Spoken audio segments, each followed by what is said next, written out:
My name is Mary Wilson. I just turned 30 the other day.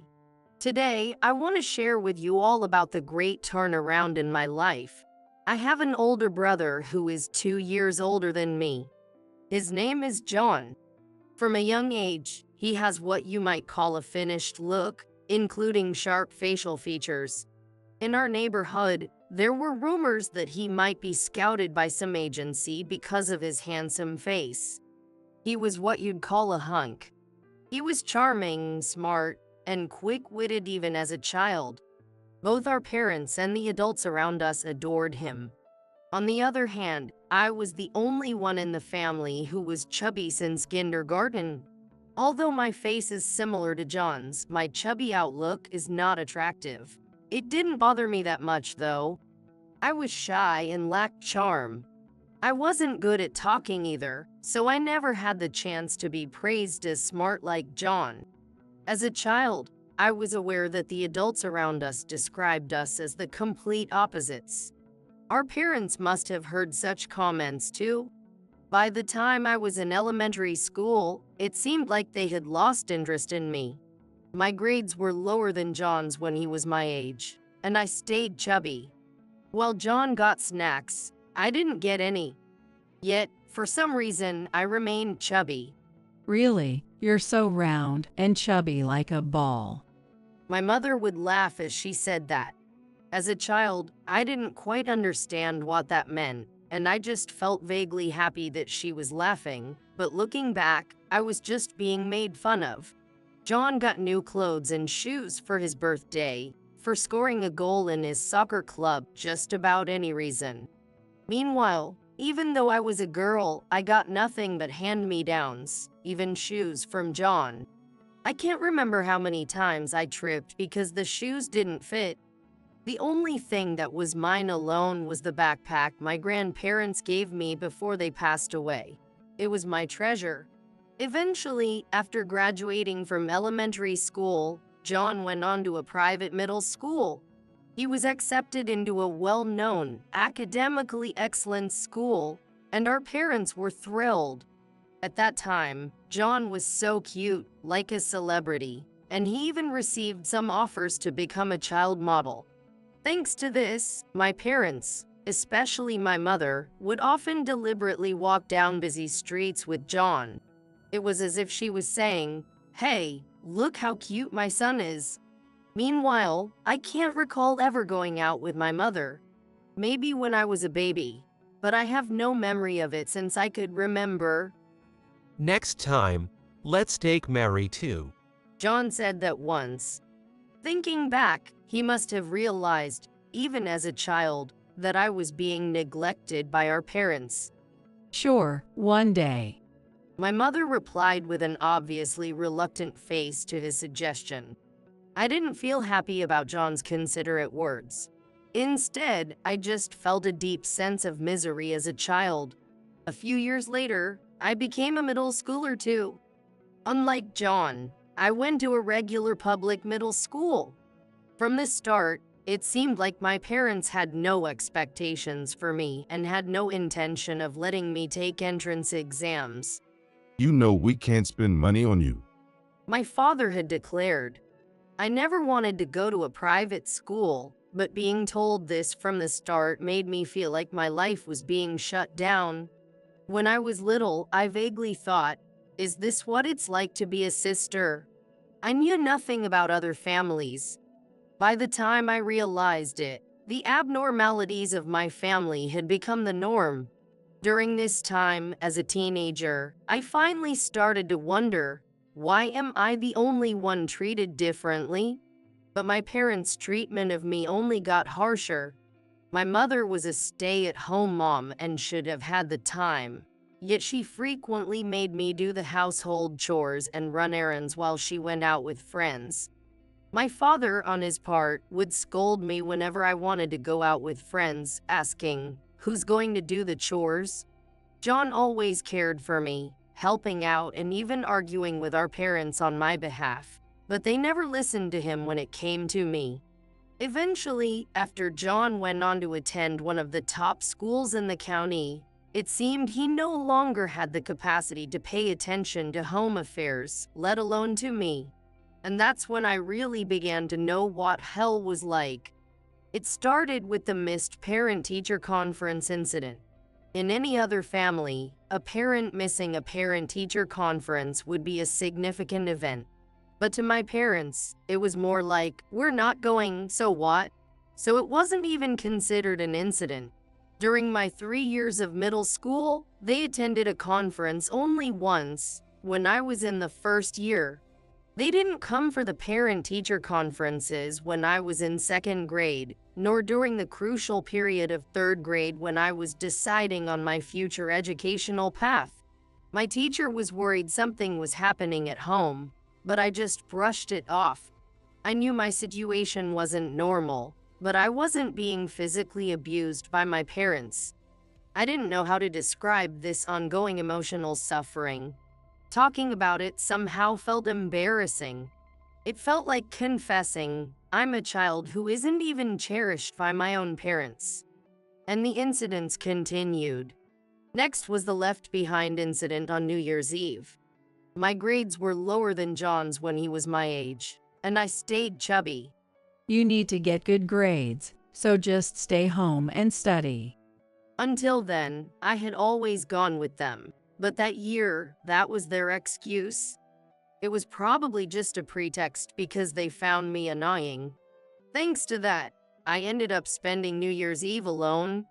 If I had suggested hanging out with friends on such a day, I felt like I would be admitting, I'm a lonely child left behind. I held onto my painful feelings, watching the annual New Year's Eve countdown show alone, and fell asleep with a few tears. It was the next morning. Ding dong, ding dong. The doorbell rang over and over, and I jumped out of bed. It was too early for my family to return, so I nervously checked who was on the intercom. There stood my maternal uncle and his wife. What's going on? Startled, I dashed to the door with my bed hair and asked, Mary, let's get you out of this house. I've talked it over with your mom, and we'll sort out the paperwork later. Don't worry. What? Uncle, what are you talking about? Seeing my uncle's demeanor, I was shaken. I couldn't understand.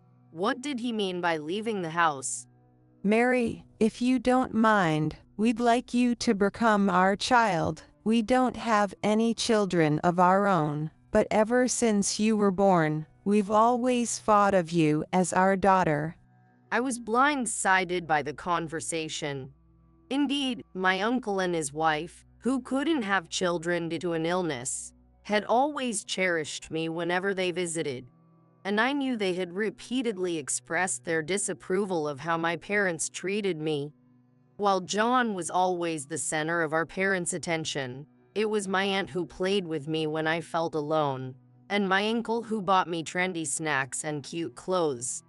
I have far more fond memories with this aunt and uncle than with my own parents. Your mom and dad were with me until just now. My uncle explained. They're saying they won't let you go to college. They said once you turn 18, they plan to make you work.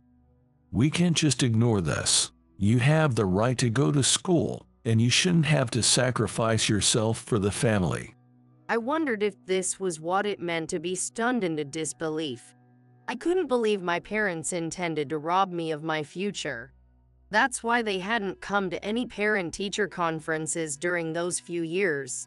My parents weren't interested in me, nor in my dreams or hopes. They had plans for me to work hard like a draft horse. I just collapsed right there, and my aunt and uncle knelt down beside me. We're not your real parents, and you might feel obligated, but we will absolutely make you happy. Tears welled up in my aunt's eyes, and she hugged me as if overwhelmed by emotion. You have the right to be happy, Mary. We should have come for you sooner. If you don't mind, we'd like you to be our daughter.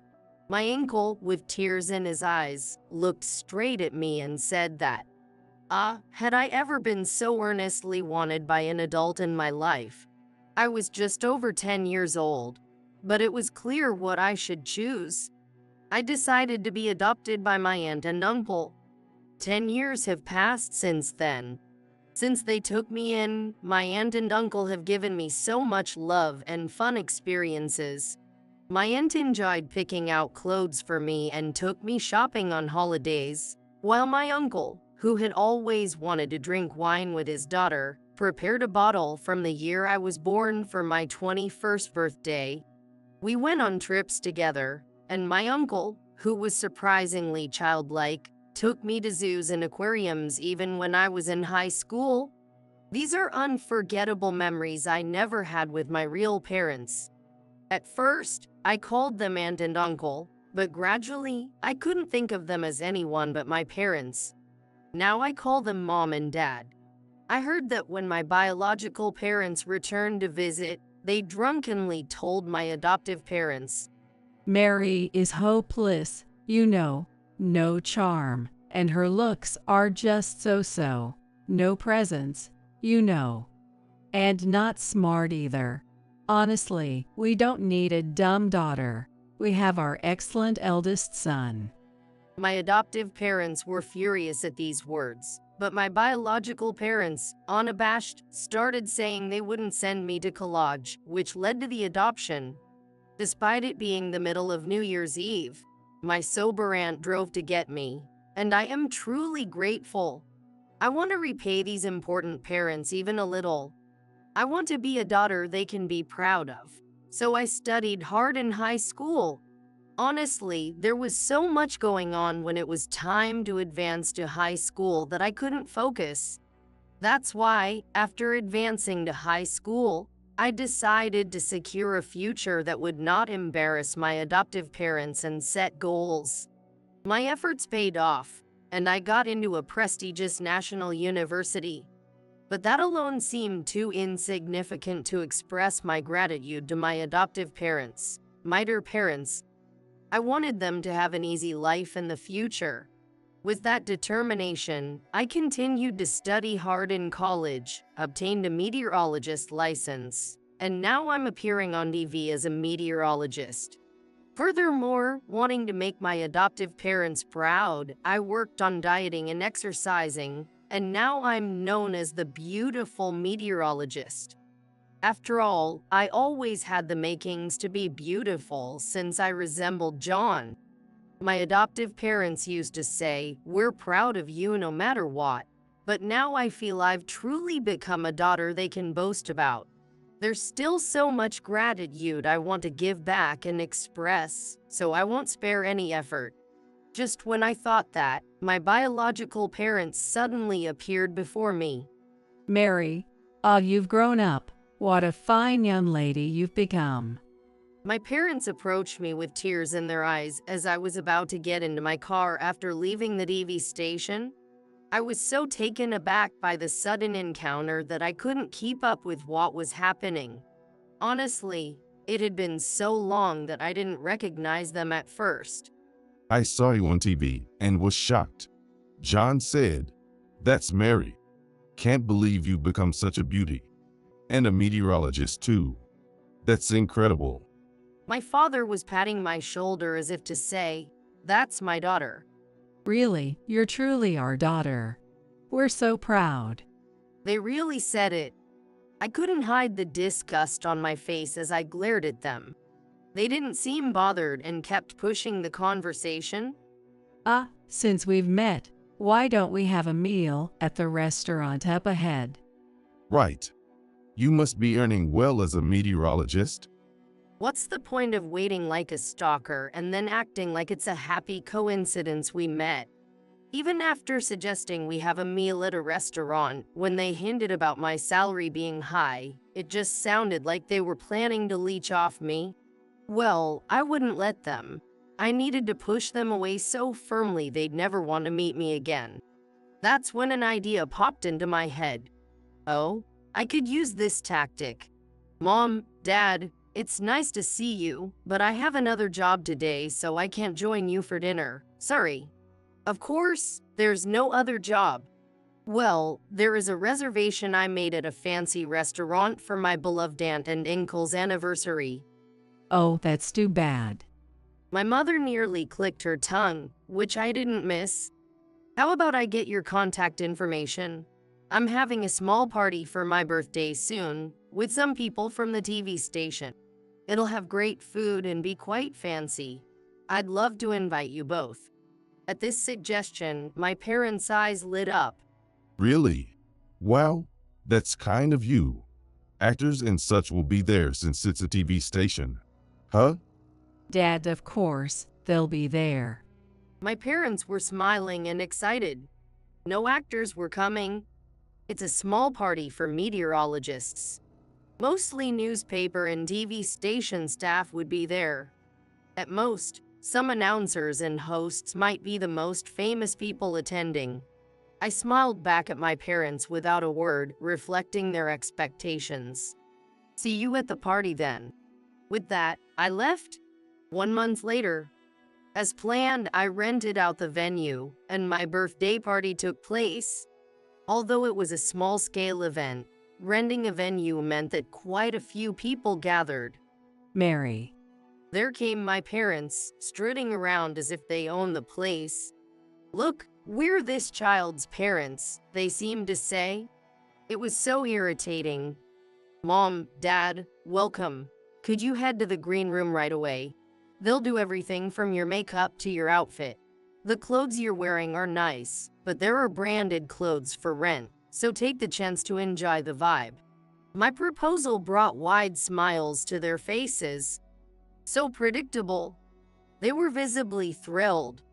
Wow, branded clothes. I hardly ever get to wear such things. I wonder if they'll look good on me. Holler, Mom's gotten a bit chubby, though. Oh, stop it, Dad. You both still look young and beautiful, so I'm sure it'll suit you.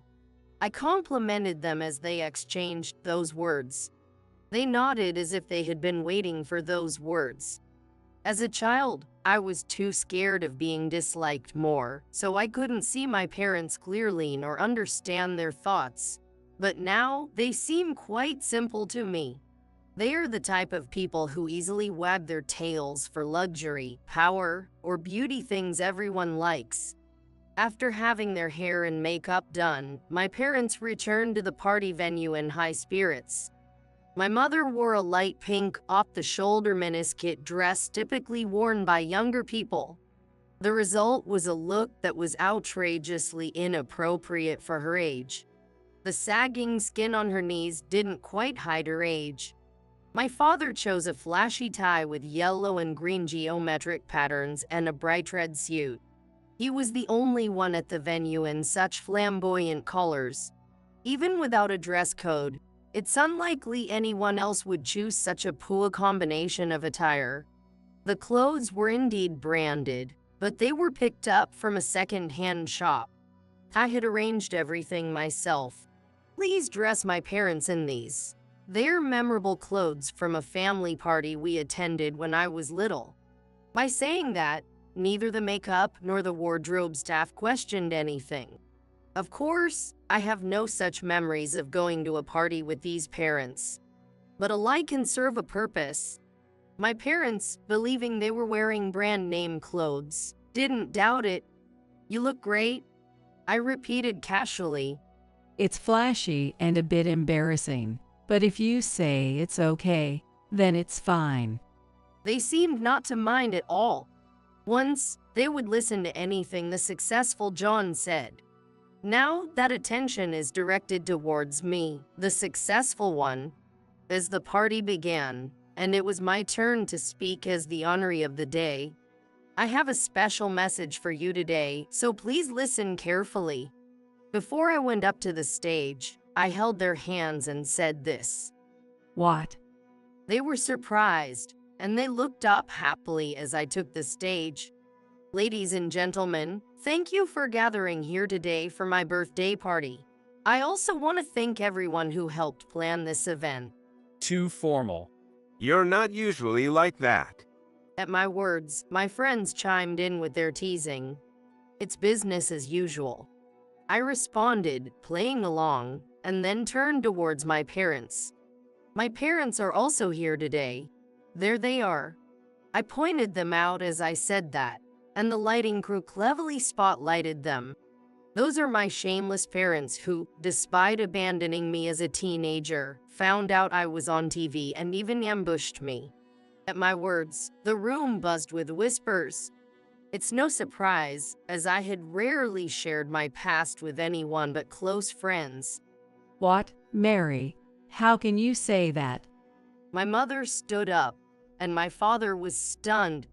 Ever since I was about to start kindergarten, those two always compared me unfavorably to my accomplished older brother and oppressed me. I was the only one who didn't get snacks, and I had to wear my brother's hand-me-downs. Despite this, I loved my parents as a child because parents are everything to a child.